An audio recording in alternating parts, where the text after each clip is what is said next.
Bom dia, senhores amigos, seguidores, internautas, nossos companheiros que seguem o blog GQR Repórter, que é nosso parceiro nessas lives de sábado. Hoje, 12 de dezembro, estamos de volta com as nossas atividades de tratar de assuntos de interesse da comunidade. E hoje nós convidamos o médico Ney Antônio Teixeira, que, baseado nas suas vasta experiência no tratamento das pessoas que infectadas com Covid, o médico renomado pelo seu carisma, pelo seu carinho com os seus pacientes. Toda vez que ele aparece numa live, toda vez que ele se manifesta, uma multidão de seguidores, inclusive eu, o acompanha pela sua vasta experiência, seu conhecimento, apesar da pouca idade. Eu queria dar um bom dia a Ney Antônio de Matos Teixeira. Para minha honra, muito obrigado, amigo, por ter aceito o meu convite. A honra, senhor, isso é toda minha. Eu gosto de participar desse tipo de evento para, de alguma forma, tentar contribuir para a melhoria da qualidade de vida das pessoas. E nesse evento em particular, tem esse adicional de ser com essa pessoa que eu admiro tanto, né? Que eu sou fã de carteirinha, tenho como referencial de pessoa que pensa fora da linha, que arrojada, destemida, inovadora. Na verdade, uma pessoa que faz parte da minha vida e que eu tenho um carinho especial, muito especial, pela família inteira. E agradeço pela colocação, pela deferência. Mas, na verdade, eu sou um médico do SUS há 30 anos e gosto de gente, sou apaixonado por medicina e talvez essa mistura da paixão por minha profissão e aliado a ter aprendido com meus pais a gostar de gente, gostar de me relacionar com as pessoas, tenha me conduzido a ter essa relação de afeto com as pessoas com as quais eu me encontro nesse caminho, o caminho da vida. Então, muito obrigado pelo convite. Para mim é um prazer indescritível estar aqui com o senhor. É uma honra estar aqui com o senhor. Muito obrigado, Ney. Você continua generoso, você continua gentil, mas eu lhe falar o seguinte, normalmente, quando a gente vai fazer um trabalho como esse, a gente apresenta o currículo do médico, a gente diz o que é que ele fez, o que é que ele não fez. Eu não vou fazer isso, não. Sabe por quê, Ney? Porque, na verdade, na região, o seu nome já representa tudo que você é. Eu hoje coloquei um card anunciando que ia ter essa live, e alguns profissionais de medicina de GQS, no meu Facebook, e até no Facebook da Semana em Foco, se manifestaram, e eu tenho aqui um registro que me surgiu, que me deixou muito comovido, que foi um médico que me disse que não podia estar presente hoje, dois médicos que não podiam estar presentes, porque tinham plantões, e eu resolvi, inclusive, fazer somente com você, e eu acho que vai ser até melhor, porque temos mais tempo para conversar sobre todos os assuntos. Mas esse profissional disse assim... O áudio está interrompendo um pouco. O comentário dele... Interrompendo um pouco. Diga, Ney. Você falou? Não, o áudio interrompeu um pouco. O áudio interrompeu um pouco.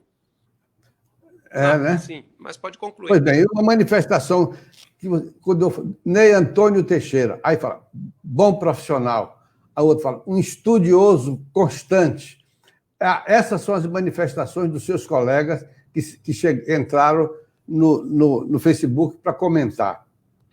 Mas eu vou dizer apenas que você é irmão de Rosa, quer dizer, uma figura humana vitoriosa, uma guerreira, uma amiga leal, fiel, sabe, que eu tenho que manifestar através de você a minha homenagem a ela, escritora, né, psicanalista, uma vitoriosa.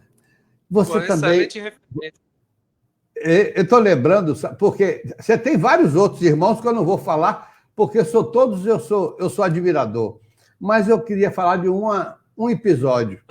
Um certo dia, um amigo meu chamado César Almeida, que tem um apelido muito interessante, César Zama, já falecido.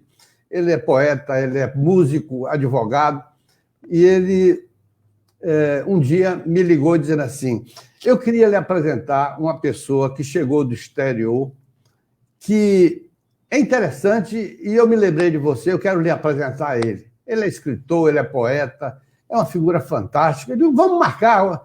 Ele falou assim, tem que ser hoje. Eu digo, vamos embora. Aí eu fui encontrar. Quando eu fui encontrar essa figura ilustre, a figura ilustre levantou e disse assim: a bênção, meu padrinho.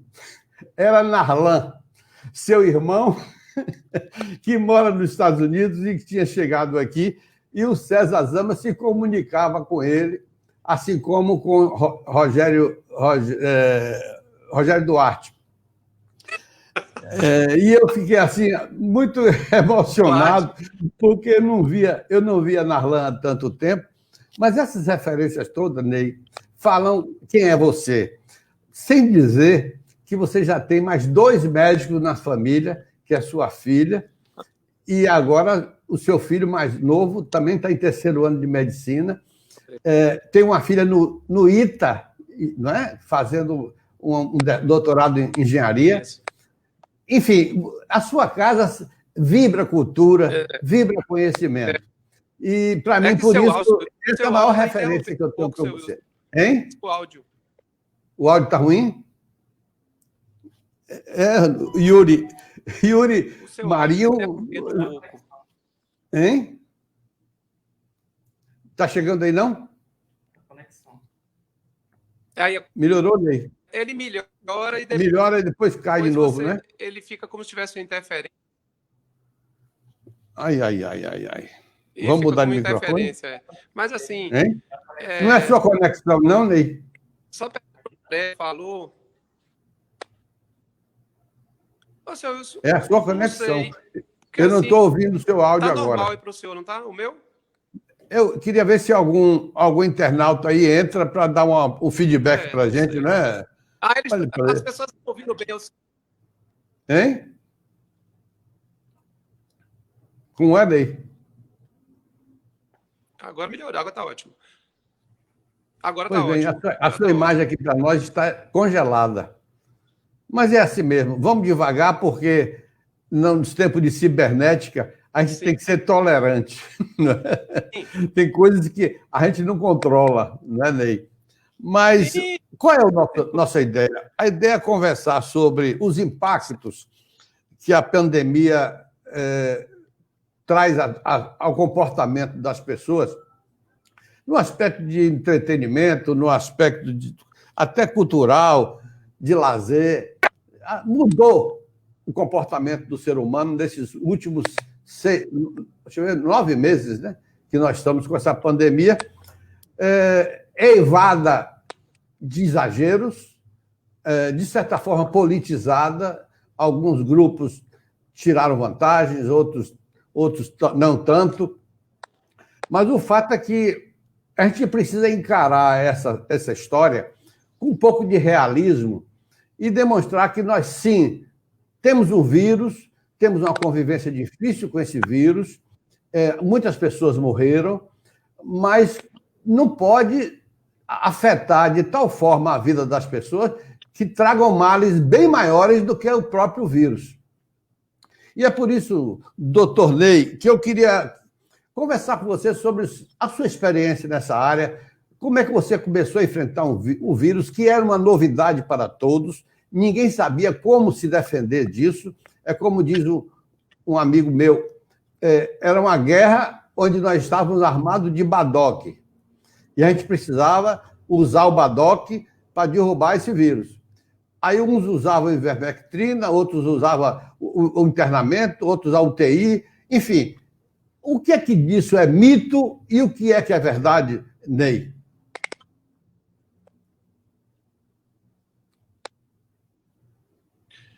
Bom, senhor Wilson, e os espectadores do canal, eu acompanhei de perto no front, todo o desenrolar do Covid, porque eu trabalho em rede pública e tive que estar no front acompanhando as pessoas desde março, foi quando começou a surgir, fevereiro, março, começou a surgir aquela ideia de pandemia, de que havia um número assustador de mortos na Europa.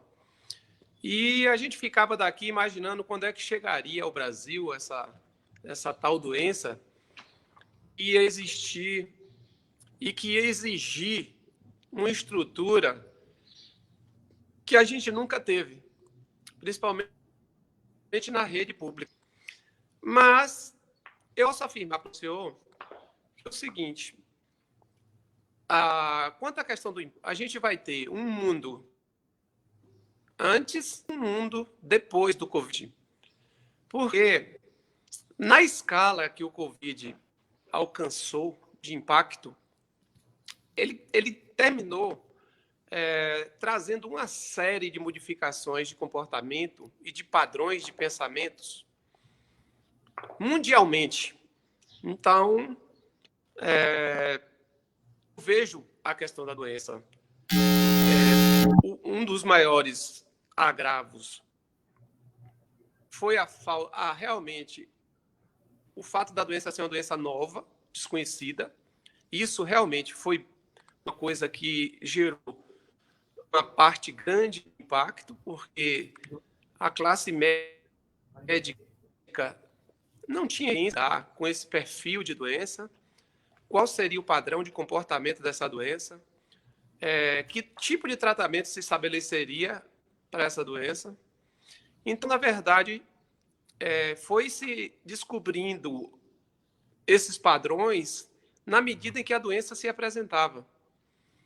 E por coincidência ou não, esse vírus que começou na Ásia, ele migrou para a Europa e pegou a Europa em pleno inverno, com uma população envelhecida, né, uma pirâmide invertida. E esses dois fatores, porque naturalmente, junto com a idade, normalmente vem as chamadas CADs, né? A hipertensão, o diabetes, as doenças cardiovasculares. Então, uma população vulnerável nesse sentido. Esse vírus se implantou na Espanha, a princípio lá, Espanha, Itália, França, a Itália principalmente, no início, e praticamente dizimou uma fatia da população que pertencia basicamente a pessoas idosas com comorbidades. Mas também, como agravante, tinha a falta de conhecimento da doença específica e também a falta de estrutura física. Porque o número de UTIs, na época da Itália, era menor do que o número de São Paulo. E o que aconteceu? Como os médicos entenderam que a doença se apresentava e que usavam dois critérios para intubação, que era a questão da frequência respiratória, acima de 120, ou de 25, e a saturação de O2 no sangue, abaixo de 94. Então, por isso que se tinha muito aquela coisa de usar o oxímetro. Né? Tem que usar o oxímetro para ver qual é a saturação, de quanto está a saturação, qual é a frequência respiratória. Mas a questão era que, nesse que a pessoa já estava, a que a gente chama de saturando, que a saturação estava abaixo de 94, e que já estava com a frequência respiratória, ela já estava na fase 2 da doença, que é uma fase mais grave, é uma fase que exige realmente um tratamento mais intensivo, mas que hoje, com as novas descobertas, a grande guerra nossa é não deixar o paciente chegar à fase 2, a 2B, principalmente. Então, assim, descrevendo um pouco da doença, digamos assim, Então, o inverno, com certeza, na Europa, contribuiu bastante, e a questão da pirâmide. Bom, nesse momento onde a doença se implantou e começou-se com a ideia da pandemia, antes mesmo da doença chegar de verdade ao Brasil, já existia um pânico mundial. E um pânico é terrível. Se o paciente já se encontra em pânico, ele modifica todo o sistema endocrinológico dele, a fisiologia dele é modificada e ele fica muito mais vulnerável a qualquer tipo de doença, não só a Covid. Então, criou-se um pânico, de certa forma, com razão, porque a doença pegou de forma rápida e sem estrutura para lidar com ela, mas em um determinado momento, não sei, interessando a quem, houve um certo, digamos, oportunismo em torno da doença. Disso aí, doutor Ney, eu queria interromper. Isso conduziu.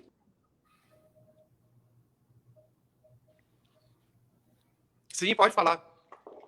Eu queria interromper para dizer exatamente nessa parte, pode nesse falar, momento, com relação ao lockdown, ao isolamento social. Na verdade, o que se tinha problemas, porque a rede hospitalar não atenderia à demanda, então precisou-se ganhar tempo enquanto adequava. Mas, de repente, ficou demonstrado que não era assim, que o grande problema era não deixar chegar à segunda fase, para não precisar entubar, para não precisar de UTI. Porque, curiosamente, a grande maioria que chegou na UTI não escapou. Então, entubou, é sinal de que muitos saíram, mas a maioria não saiu. Então, há justificativa de novos lockdowns, de novos isolamentos sociais? Olha, o que coloca em xeque essa informação, coloca em xeque como é que desmontaram os hospitais de campanha. Se já existia, segundo a mídia, essa previsão de segunda onda, por que os hospitais de campanha? Se, teoricamente, existia a possibilidade de haver necessidade de mais leitos, como é que você, antes que chegue a segunda onda, você desmonta os hospitais de campanha, sendo que alguns nem foram utilizados, alguns nem foram montados, e que foi utilizado um verdadeiro mar de recursos para isso. Hoje já, pessoas presas, poupadas, desvio desse tipo de verba, governadores, secretários. Então, assim, existe esse misto de informações que gera uma confusão para o profissional de saúde, imagine para o leigo. Então, assim, como eu vinha nessa trajetória da questão do tratamento, quando foi anunciado pela professora lá, Marina Bucá, na Espanha, um protocolo que foi implantado, inclusive, aqui no Piauí, de tratamento precoce com a hidroxicloroquina, com a ivermectina, com zinco, com a enoxaparina numa segunda fase, numa fase mais tardia da primeira fase. Ela dividiu em fase 1 e 2A, 2B. E a azitromicina. E o que acontece? A professora Marina Bucá, junto com outras, a doutora Marina Bucá, junto com outros, uma equipe médica da Espanha, implantou esse protocolo, apresentou resultados, indicou aos colegas que utilizassem do protocolo. O protocolo foi utilizado aqui no Brasil, no Piauí, com resultados extraordinários. Não houve divulgação por parte da mídia. O que houve foi crítica da mídia, dizendo que, como não tinha comprovação científica do uso da hidroxicloroquina, nem da ivermectina, nem azitromicina, nem do zinco, que, como não tinha comprovação científica, não deveria ser usado. Bom, essa mesma mídia hoje grita pedindo que se antecipe o uso da vacina, mesmo que de alguma forma não se tenha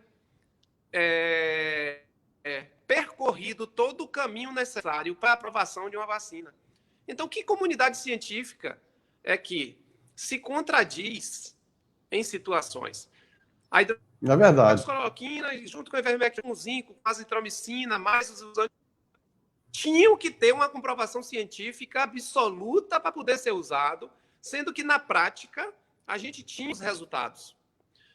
E essa mesma comunidade científica, de alguma forma, diz que a vacina, por questão emergencial, deve-se, digamos assim, ser menos, digamos, rigorosos com relação aos protocolos, ser mais tolerante de alguma forma, para que, justificando que a emergência da doença justifica um percentual de risco, digamos assim, para o uso da vacina. Então, assim, nós ficamos, digamos assim, um tanto confusos com esse tipo de pensamento, porque se a gente for pensar que são como se fossem 2 pesos, 2 medidas, mais ou menos, e que a gente precisa, na verdade,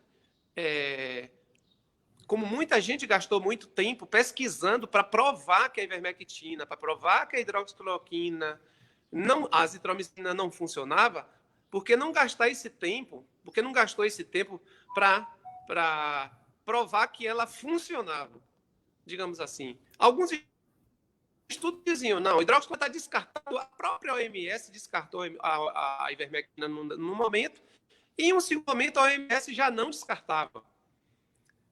Então, essa foi uma das confusões. Em relação à ivermectina, a mesma coisa. A ivermectina era de compra livre, junto com a hidroxicloroquina. Você podia comprar na farmácia sem receituário. Depois, estabeleceram que só poderia comprar com receituário. Depois, voltou a ivermectina a poder ser comprada sem receituário.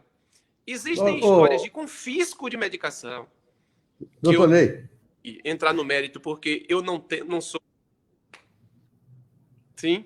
Veja bem, normalmente, sim, quando eu vou fazer uma entrevista com algumas especificidades, eu procuro estudar sobre o assunto, aliás, como manda a regra do bom jornalismo, para que a gente possa trocar umas ideias bastante, como é que eu diria, coerentes. Eu lhe confesso que eu fui buscar informações nas minhas fontes. Eu só encontrei no Google, por exemplo, sim, qualquer informação, qualquer notícia sobre esse comportamento da sociedade em relação à pandemia, de abril para trás. Eu não acho em lugar nenhum informações que não sejam críticas contra o protocolo que se chama de protocolo de Bolsonaro. Uma coisa que eu não vejo nem fundamento nessa história. A não ser o jornalista Alexandre Garcia aconselha a gente assim, ele disse textualmente, eu coloco em dúvida as estatísticas oficiais que o número de mortes por Covid-19 supostamente passou de 100 mil, quando as informações que ele tem, inclusive baseado nos registros civis dos cartórios brasileiros, que 0,27% por milhão foi o índice de morte no Brasil, que está hoje em 9º lugar, já teve em 4º. E aí se fala numa segunda onda. Até onde a gente pode acreditar nessas coisas, doutor Ney?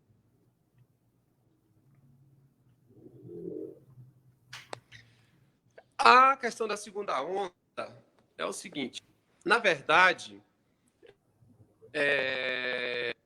está em pauta essa questão de reinfecção.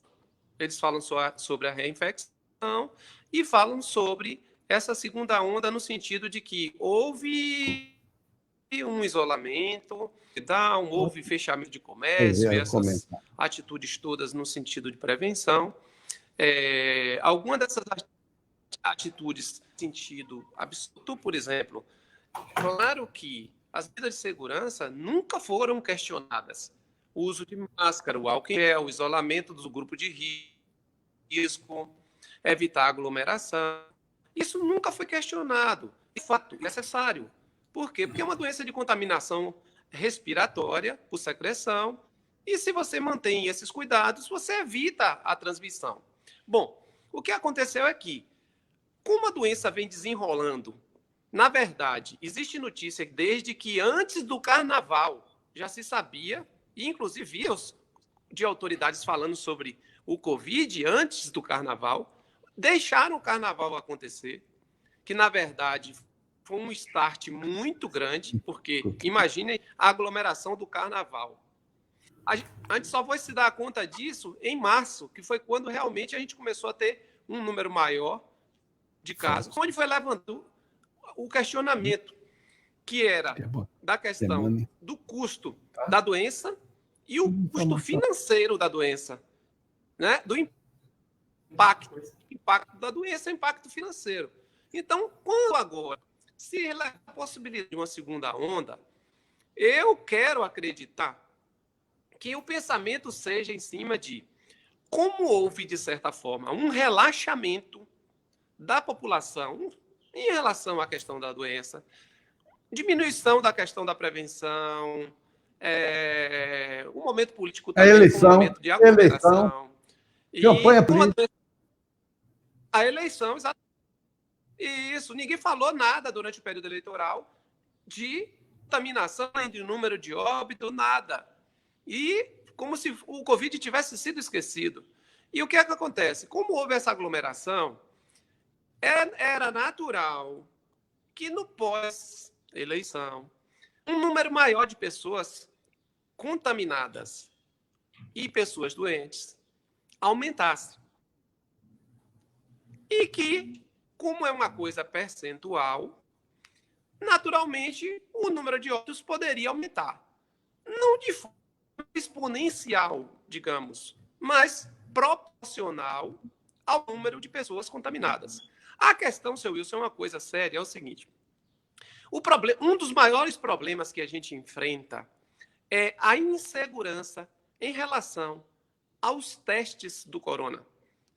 Então, o teste, a margem de erro do teste é muito alta, tanto para positivo quanto para negativo. Você tem o PCR, o RT-PCR e tem fazer o IgM-IgG sanguíneo. Bom, o único teste que dá segurança de você dizer eu tenho Covid é o RT-PCR quando ele dá positivo. Quando ele dá negativo, ele pode dar falso negativo. Mas isso aí é da orofaringe, né? Que pega o suave na faringe. Bom, mas assim, eu acho que assim, nessa questão que a gente está discutindo aqui do impacto do Covid nas pessoas, o que eu entendo é que, como tudo na vida, a gente tem tudo que acontecer, nós temos boas e coisas ruins. É sempre ruim perder alguém. Sempre ruim perder alguém que você ama, alguém próximo a você. É sempre ruim. Não importa qual a causa. E é inevitável que perdamos pessoas ao nosso redor.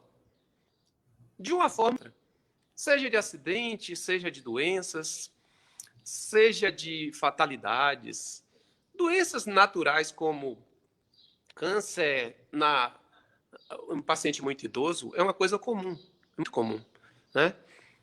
Por isso a prevenção tem que ser feita de forma mais rigorosa. Mas a gente já tem um índice de infartos, a gente tem índices de doenças cardiovasculares, outras embolias, tromboses, a gente tem óbito. A gente já tem um índice altíssimo de óbito em acidentes automobilísticos. Em torno de 1.000 pessoas por ano morrem de acidente automobilístico. Então, assim, quando você pensar sobre isso, o número de pessoas que morrem no Brasil, eu não sei se você sabe disso, anualmente é em torno de 1.200.000 a 1.300.000 pessoas por ano morrem no Brasil.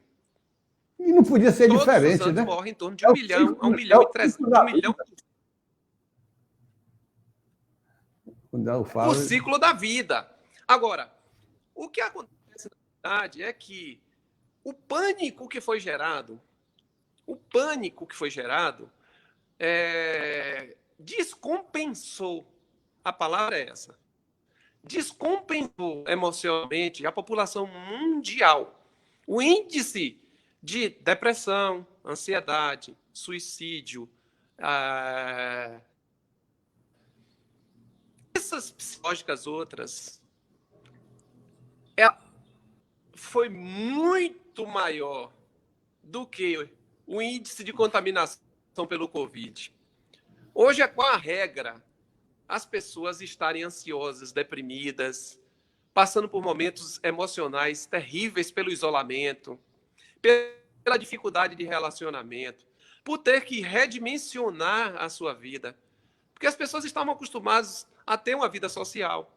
As pessoas estavam acostumadas com a interação com a rede social, né? Hoje, WhatsApp, Facebook, Instagram, postar viagens, postar maquiagens, roupas, acessórios, carros, lanchas, joias. E hoje já está começando a melhorar, mas as pessoas podiam postar para viagem para quem se não podia viajar? Se postar bonito para quem se as pessoas estavam todas presas em casa? E a máscara? Então, na verdade, isso teve não tem mais ninguém feio. Não tem mais ninguém feio, todo mundo de máscara. Além da máscara. Então, assim, todo mundo de máscara. Outra coisa, isso interessante é o seguinte, a família mundial sofreu uma transformação por conta da globalização, da evolução, das novas perspectivas em relação à questão da estrutura familiar.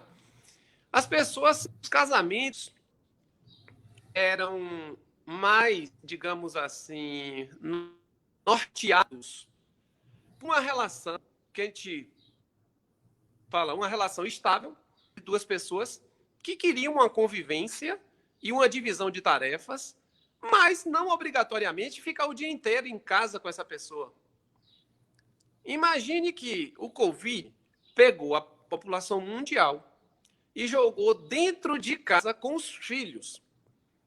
Os filhos hoje, na maioria das famílias, os filhos ficam ou na creche, ou no curso de inglês, ou capoeira, ou outras coisas qualquer. Alemão, nas grandes famílias, alemão, inglês, curso de gestão financeira, o que for. Mas, assim, raramente se sentava à mesa.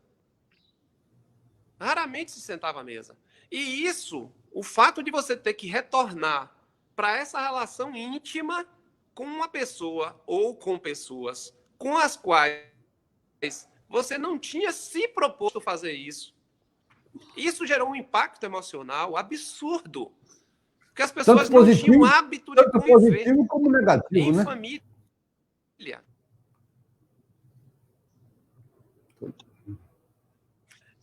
Isso foi uma tragédia na vida das pessoas. Muitos casamentos acabaram, porque era fácil, a pessoa estava trabalhando, não estava trabalhando, quando um chegava, o outro saía. Quando saíam, era para ir para um jantar ou um encontro social, onde mal se falavam por causa do celular, né? Que você está respondendo uma coisa aqui, o outro está respondendo outra. As pessoas mal conversavam. De repente, você se vê dentro de casa, 24 horas lá de uma pessoa que você está há anos sem fazer isso. Você mal conhece. Muita gente passou a conhecer o parceiro agora na pandemia. E os filhos também. Porque os filhos também viviam na ausência. De repente, os filhos vieram para dentro de casa E aí você passou a conhecer e entender as necessidades. Então, o impacto a nível de relação, porque a família é o núcleo da sociedade. Não existe como a gente falar de impacto pessoal sem pensar no impacto familiar. Ô, Ney, Não é possível dissociar a coisa. A jornalista Neda Nagli, ela se contaminou com o Covid.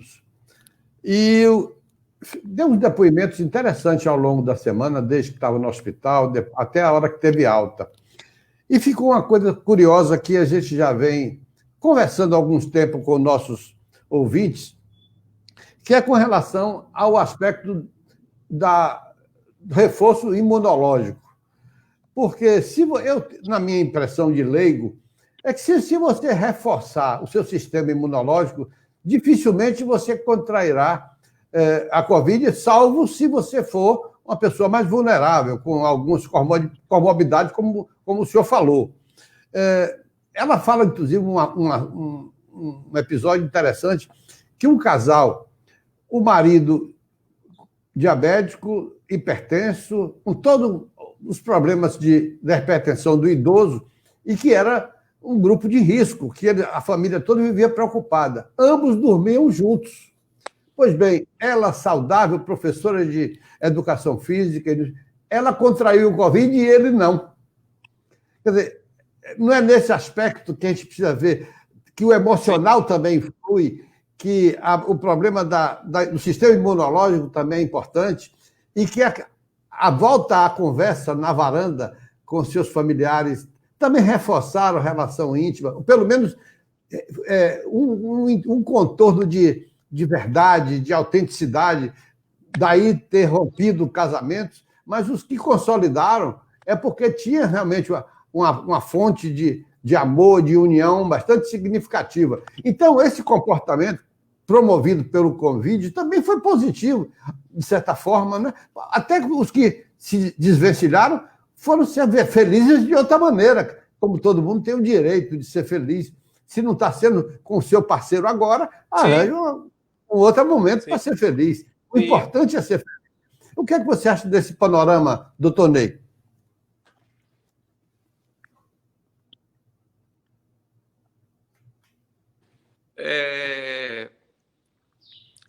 É como a gente tá. Volto para o nosso tema. Volto para os impactos do Covid no comportamento das pessoas.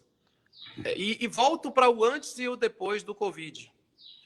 As pessoas tiveram que se reestruturar agora, se reestruturar emocionalmente para voltar a ter uma vida normal, digamos assim. Uma vida social, uma vida de relacionamento. As pessoas hoje, as pessoas reclamavam que não tinham tempo. Era uma reclamação unânime. Ninguém tem tempo para nada, ninguém tem tempo para nada. De repente, teve-se tempo em excesso. E as pessoas souberam o que fazer com esse tempo. Todo mundo bugou. Isso mesmo. Todo mundo reclamava, eu não tenho tempo para isso, eu não tenho tempo para aquilo, o tempo não dá para nada. De repente, você tinha 24 horas do seu dia para ficar em casa pensando sobre coisas que você nem queria pensar, às vezes. Então, assim, esse impacto é muito mais abrangente do que se possa imaginar. Agora, existe uma característica, seu Wilson, que eu quero deixar bem clara para o senhor e para os nossos ouvintes, é que o Covid, a gente ainda vai descobrir muita coisa sobre o Covid. Nós estamos em fase de descoberta, já evoluímos muito, mas ainda há muito o que se descobrir. Porque o Covid é uma doença estranha. Eu cheguei até a falar nos bastidores com o senhor um pouco sobre isso. Existem casos do Covid que, graças a Deus, são raríssimos, são mais raros, vamos dizer assim, são mais raros, muito mais raros, onde o paciente que vai a óbito, não obrigatoriamente, ele tinha comorbidade. Era um paciente rígido, jovem, e que não era fumante, não era obeso, não era diabético, não era hipertenso, tinha uma vida ativa no sentido de atividade física, não obrigatoriamente estava mal psicológica e foi a óbito. Então, existe essa interrogação ainda a ser respondida sobre o Covid. Agora, eu ressalto, isso são casos pontuais. O risco de acontecer isso é o mesmo risco de você pegar o seu carro e ter um acidente na estrada. É você ir à rua fazer o mercado e você ser atropelado. Então, não é uma coisa que gere um medo. Não é um risco suficiente para gerar pânico, gerar esse sentimento de insegurança. É porque, na verdade, como eu tenho esse viés psicanalítico, um dos maiores problemas que a humanidade enfrenta é a sensação de desamparo. Não sei se você já ouviu essa palavra no senhor, mas assim, o que é que gera a sensação de desamparo? A sensação de desamparo é porque a única certeza que a gente tem é que a gente vai morrer. Então, quando você se confronta com a ideia de que não importa o que você faça, não importa o que você diga, não importa o estilo de vida que você leve, fisicamente você vai morrer, isso te dá uma sensação de desamparo, porque você assim, eu não tenho onde me esconder da morte, eu não tenho para onde ir, não existe uma solução para esse problema. E isso a nível, digamos assim, até arquetípico, digamos assim, ou inconsciente, ou de inconsciente coletivo, vira e volta, leva a gente a se sentir inseguro. Inseguro diante da vida, a imprevisibilidade da vida. Bom, o Covid agravou, aguçou esse sentimento. E as pessoas passaram a pensar como se só se morresse de Covid. Tanto é que muita gente cardiopata, muita gente que tinha problema de coração, pulmão, muita gente diabética, muita gente com câncer, muita gente com comorbidades graves, deixou de se cuidar com medo de pegar o Covid. E morreu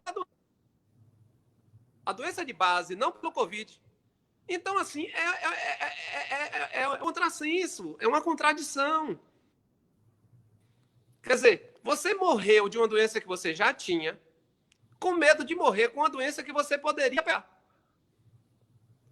Então, o ser humano tem esse viés que essa sensação de insegurança conduz a pessoa.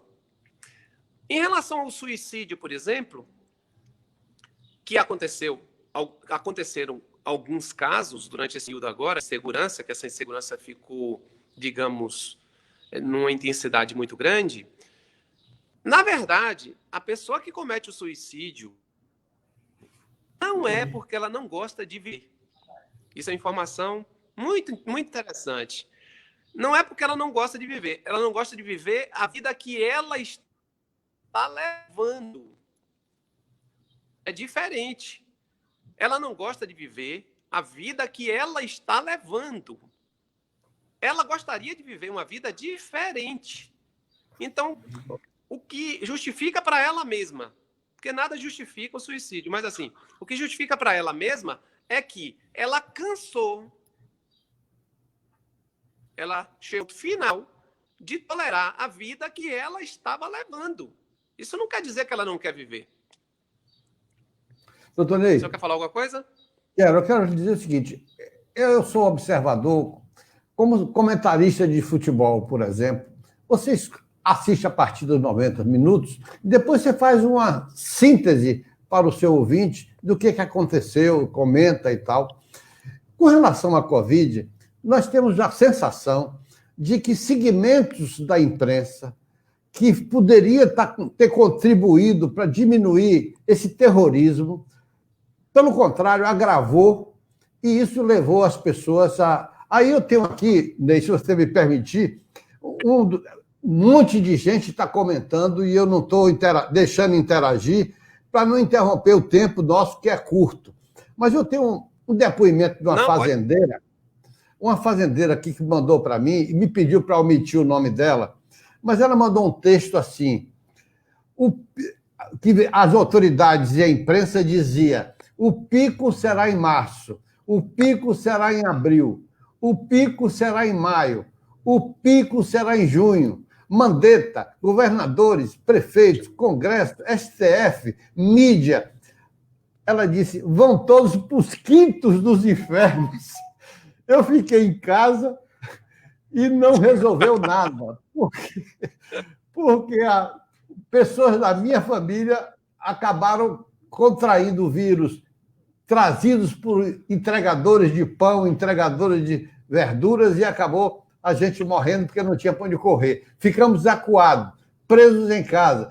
Não deixaram as pessoas ir trabalhar, acabaram com a liberdade de ir e vir. Fizeram acordo com as concessionárias de telefonia para saber onde cada um está. Mensagem para mais de uma pessoa pelo WhatsApp, nem vê. Soltaram todos que foram presos em segunda instância. Quem não foi solto nesta, estão sendo soltos agora. O Brasil está cheio de corruptos e ladrões nas ruas. Estão endividando o país para nos empobrecer de vez. Estão usando cloroquina na surdina, na rede privada e proíbem na rede pública. Estão prendendo os trabalhadores, jornalistas, parlamentares, governadores, prefeitos, juízes e outros podem falar o que quiserem, menos o presidente da República. Este não pode falar, senão é falácia, senão é política. E você, o que é que está fazendo? Batendo panela? Vendo a Globo? Vendo a CNN? Muito obrigado, Wilson Miller, por esse programa esclarecedor, pelo conhecimento e pela experiência do doutor Ney. Está desmitificando muita coisa. Eu achei, Ney, que eu precisava relatar esse comentário, porque foi bastante oportuno e corajoso. E eu preservo o nome da minha fonte em relação, porque é uma mulher que vive na fazenda, uma mulher que eu não gostaria de se expor a uma situação de constrangimento. Mas, Ney, veja como está sendo bom essa sua manifestação e um monte de gente comentando. Eu queria até dizer assim, Liz, que é sua amiga, Liz, diz assim: excelente entrevista e não tinha como ser diferente. O doutor Ney é um médico que olha o ser humano além da matéria. Então, eu queria que você narrasse algumas das suas experiências nesse trato com as pessoas da periferia que chegaram em suas mãos para ser cuidado de Covid e de outras doenças, que leva você a ter esse carisma reconhecido por toda a região. Eu queria que você contasse uns episódios, doutor, se for possível.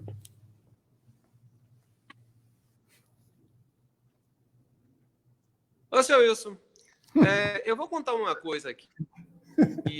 Por que, seu Wilson? Por que, seu Wilson? Que houve uma repercussão maior. Foi é o amor, a deferência, o respeito, a admiração, o significante dessa pessoa para mim é de uma pessoa que eu tenho que falar de joelho, tipo, entendeu? Então é isso, viu? É o amor, é o amor.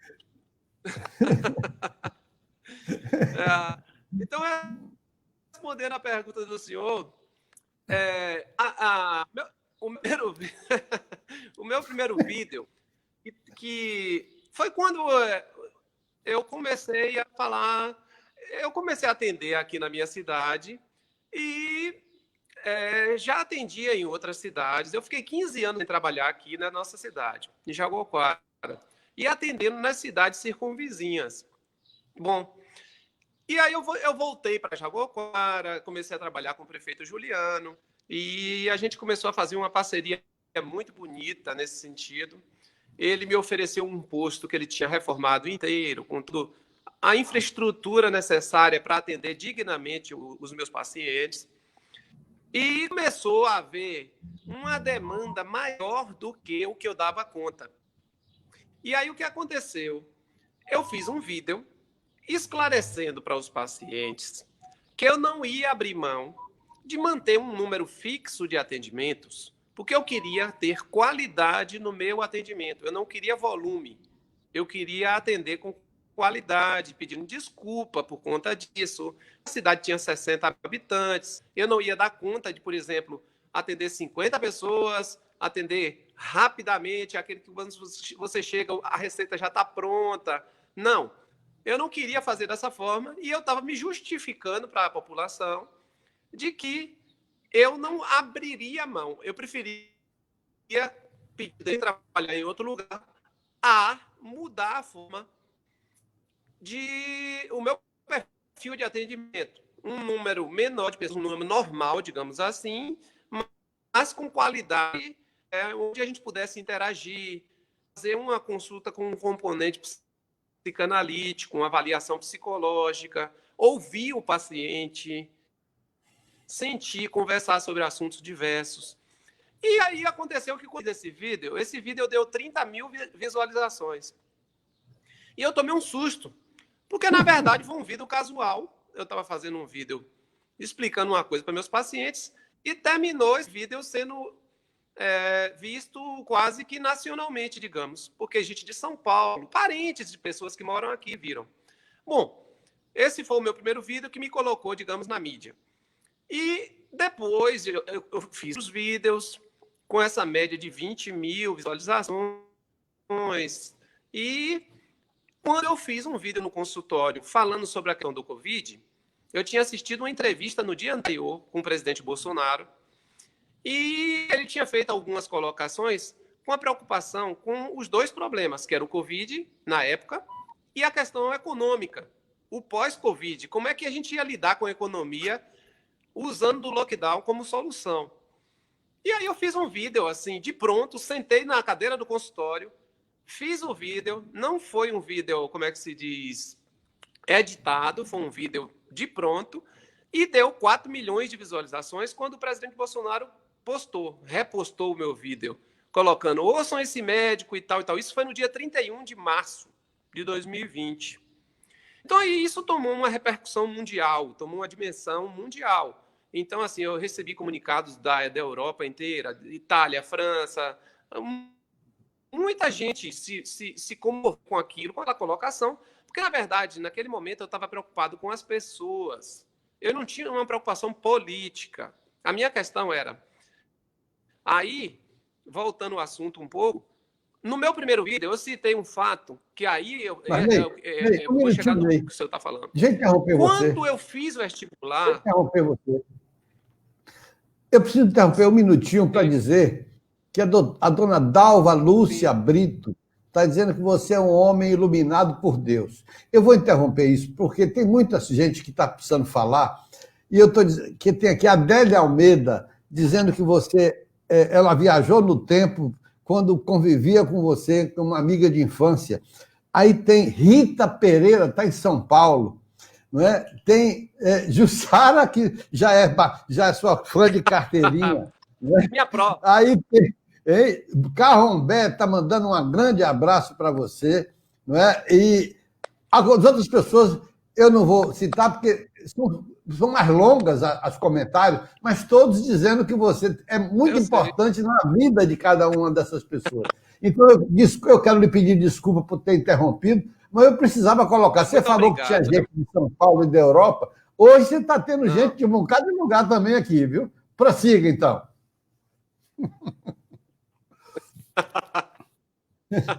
Então, o que acontece, Wilson, nesse primeiro vídeo que eu fiz, esse inicial, o que aconteceu é que eu fiz uma colocação, na verdade, eu fiz uma confissão, foi uma confissão. Eu disse o seguinte: o senhor sabe das dificuldades, de onde é que eu vim, o senhor sabe que a gente sempre foi batalhadora, meu pai é aquele cara gigante, com 6 filhos, funcionário público, tentando dar uma boa educação para a gente, principalmente no sentido moral, no sentido ético da questão, mas também na questão intelectual, no sentido de fazer uma faculdade, ser alguém, digamos assim. E o que acontece? Quando eu fui fazer o vestibular, que eu fiz as minhas provas, lembro que quando eu peguei a prova de português, que eu só errei uma questão na prova de português, eu estava fazendo vestibular de medicina, eu estudei minha vida inteira no interior, em colégio público. Quando não bolsista, no caso do Taylor Egídio, que eu fui bolsista, né? A Abimael conseguiu aquelas bolsas e eu estudei no Taylor. E quando eu vi aquela prova de português, a minha prova de química, eu fiz assim, eu pensei, não é possível que eu vou passar em medicina. Eu fiz um ano de cursinho, eu saí do interior para competir com o pessoal do Anchieta, né?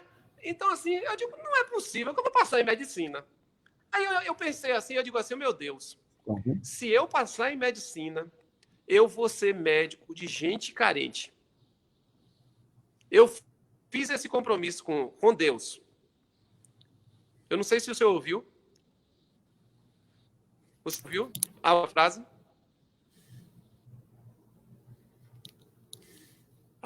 Então eu fiz esse compromisso com Deus de que eu seria um médico de pessoas carentes. E concluí as minhas provas, fui aprovado e fiz o meu curso completamente apaixonado. Eu descobri durante o curso que eu era loucamente... Você sabe como é que... Eu era loucamente apaixonado por medicina. Sabe como é que seu irmão... Sabe como é que seu irmão, Nelson, me informou, me deu a notícia que você tinha passado no vestibular? Ele disse assim, vestibular perdeu a vergonha. Nem passou nos primeiros lugares. É.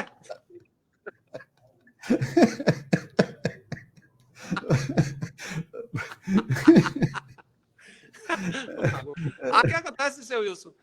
Quando eu formei, que eu comecei a fazer o curso, me apaixonei desvairadamente por medicina. E hoje, aí o que é que acontece? Eu faço uma medicina, e nos meus vídeos eu coloco isso. Eu faço questão de me imaginar na cadeira do paciente. Eu faço questão disso. Porque eu quero entender o que ele está sentindo e o que ele está precisando de mim. E a única forma de que isso possa acontecer de forma satisfatória é o médico se colocar na outra cadeira. Ele entender qual a necessidade, o que é que aquela pessoa naquele momento está precisando. Nem sempre é de remédio. Nem sempre. Às vezes, ouvir. Só que você ouça, você compreenda, que você respeite, que você não tenha uma posição de julgador. O médico não tem que ser um julgador do paciente.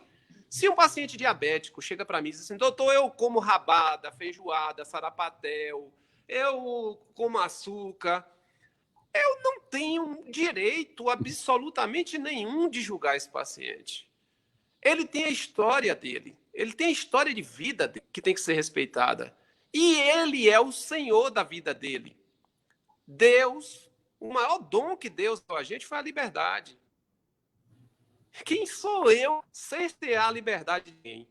Então, quando eu vejo o paciente falar assim, eu digo, não, eu entendo o senhor completamente, respeito o senhor completamente. Eu só quero lhe orientar que esse tipo de conduta em relação à sua alimentação pode lhe trazer consequências. Por isso, e por isso, e por isso. Mas quem manda é o senhor. Mas se o senhor fizer assim, fizer assado, se o senhor tiver os cuidados, provavelmente o senhor vai ter uma qualidade de vida melhor. Então, eu sento na cadeira de julgador. O médico, ele se empodera e ele acha que pode mandar ou definir a vida de alguém. A função do médico não é essa. A função é orientar, é participar da vida do paciente. E isso tem norteado a minha vida. E é por isso que depois de 30 anos fazendo medicina, eu não cansei ainda. Quer dizer, minto. Fisicamente eu estou cansado. Mas quando eu entro no hospital, parece que baixa um santo, que aí eu viro um menino. Ney, mas realmente, eu preciso lhe dizer... Aos 57, eu já estou nosso horário fisicamente cansado. Se esgotou. Infelizmente, Ney, 1 hora, parece que foi 1 minuto. Você vê como as coisas como são interessantes, como passa o tempo. Eu tenho um amigo que era o grande craque da região, o maior jogador de futebol que teve nessa região, que se chama Dilermando Neves. Ele jogou no Ipiaú, no Independente, na seleção de Ipiaú, na seleção de Jiquié e na ADJ, naquela época do Jequié. Você não era nem nascido. Mas ele é médico hoje e manda dizer assim: Wilson, será que Ney pode responder se o grupo sanguíneo O positivo tem 30% mais resistência que as viroses, maior do que os outros grupos sanguíneos? É verdade ou é mito? Não. Existe um estudo, seu Wilson, agora não é uma coisa que está confirmado ainda, entendeu? Mas existe estudo em torno disso. Eu não posso afirmar que é verdade ou não, mas existe estudo em relação a isso. Tá a resposta aí, meu amigo Dilermando. Um abraço para você. E você, Ney, as suas considerações finais, meu amigo. Lamentavelmente, o nosso tempo acabou. Seu Wilson, muito obrigado pela oportunidade. Para mim foi uma honra estar aqui ao seu lado, falando sobre um assunto tão importante. E tomara que eu tenha podido ajudar as pessoas de alguma forma. Se isso aconteceu, para mim, eu estou plenamente satisfeito. Um abraço. Muito obrigado, viu, Ney? E eu quero dizer que vão ter outras oportunidades, eu vou lhe convocar para a gente conversar. Aí a Rita Rodrigues, lá de São Paulo, Rita Rodrigues não, desculpe, Rita Pereira, lá de São Paulo, está dizendo assim: está aí o segredo do sucesso do meu brilhante ex-aluno. Deus em primeiro lugar. Vocação, paixão e humanização. Deus te abençoe, meu amado. E aí, Jussara sentiu falta da fala sobre a prevenção do Covid. Mas, infelizmente, eu não tenho mais tempo. Foram tantas coisas, tantos assuntos que precisavam ser abordados, Ney, que o importante fato que você pode falar rapidamente: há prevenção para o Covid? Algum medicamento que pode prevenir o Covid? Posso. Rapidamente. Olha, na verdade, a prevenção procure o seu médico logo se você tiver algum tipo de sintoma compatível com Covid. Corrimento nasal, rinorreia, perda de olfato paladar, dor de cabeça intensa, diarreia, vômito, febre. Não precisa ter todos os sintomas. Dor de garganta, sensação de bolo na garganta. Se sentir os sintomas, procure seu médico e faça o tratamento o mais rápido possível, de preferência entre o primeiro e o terceiro dia, porque a maioria das pessoas não vão passar dessa fase. E se não melhorar nessa fase, continue o acompanhamento, porque ele vai entrar com outras medicações para a segunda fase e você não vai evoluir para o tubo. A maioria esmagadora das pessoas não vão evoluir para o tubo, porque o grande problema é o tubo. É isso, seu Wilson. Muito obrigado, Ney. Felicidade para você, meu irmão. Um grande abraço, hein? A você, meu espectador, meu internauta, meu seguidor. Muito obrigado pela audiência. E vamos estar também gravado no YouTube. Esse mesmo programa você faz ficar rolando no YouTube. E eu queria pedir a todos que aproveitem para dar um like aí, né? E se inscrever no canal para facilitar a nossa vida. Muito obrigado para vocês todos e um abraço a Yuri Marinho, que esteve aqui conosco na técnica, nos bastidores, com a competência de sempre, nos ajudando a levar para vocês essas informações e essas novidades. Muito obrigado, Ney. Um grande abraço.